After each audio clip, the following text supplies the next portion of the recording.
Namaste, everybody. I'm Don. Welcome to Smart Yoga. Today I'm talking about a subject that I don't know how many folks would talk about this, but it has to do with when you're taking a yoga class from an instructor that you don't vibe with. And I don't mean you've ever had an argument with the instructor. I just mean his or her style doesn't work for you. Maybe there was a substitute teacher that came in, and maybe their voice, or maybe they're a little aggressive. Maybe, they don't teach the flow class that you're used to, whatever. So now you've got the battle going on in your mind because you've already laid your mat out. The teacher walks in, and maybe you've taken class from this instructor before, and you decided, oh gosh, I don't really like her style or his style. And now they're teaching your class, and it would be too rude for you to get up and walk out. Here is what I've learned about instructors that I don't necessarily vibe with. And it happens for me too. When I take classes or if I'm traveling somewhere or what have you, there's just, the style, that their approach to it just doesn't work for me. What I've learned is that really good instructors, and I've had a number of those as well, say a lot of good things, a lot of helpful, a lot of detailed things, sometimes big picture scale things. It's hard to remember everything the really good teachers say. But what I've and so I'm very thankful. I mean, I prefer to take them from teachers that I vibe with, and how do you describe it? That I vibe with. The teachers that I don't, there's always one thing that they'll say in a class that sticks with me that's very helpful. And I discovered this after I decided in part to get over myself, get over my judgmental attitude.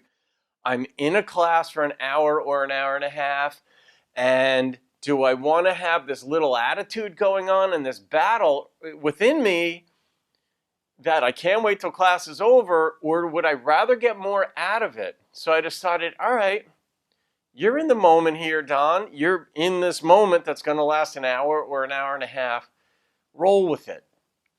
And what I discovered after I got to that point was there was always something that was said that was impactful for me that I carried with me into my other practices. So even though I acknowledge that I don't vibe with all the teachers, whose classes that I take, just like not all the students would vibe with the way I teach it. Some want things to move more quickly, some not as difficult, some more, whatever people are thinking in their mind that they're looking for. Some want more of an aerobic style, some don't like music, some like music, whatever people are looking for.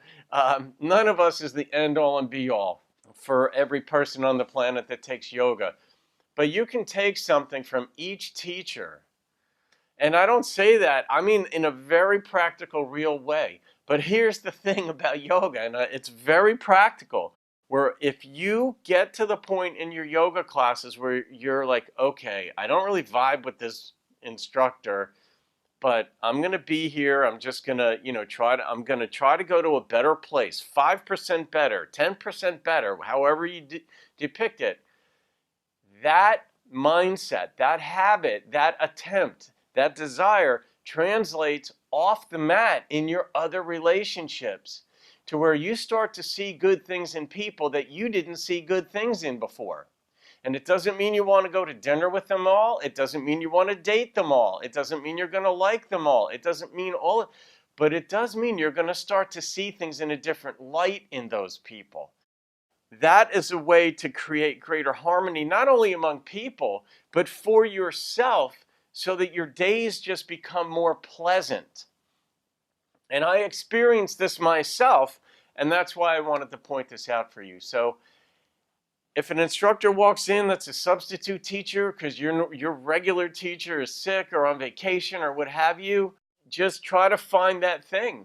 Try to find that calmer place. Just be you, do your best, and you'll find that you'll pick up on something And it might only be one thing, but it's a lot easier to remember one thing, especially when you're surprised when this person presents it to you, than it may be to remember the 10 good things that the amazing instructors give you. So there you go. I think that made sense. Leave your comments if you have thoughts on that. I'd love to hear them. I love it when you leave comments because I read them all. All right, guys.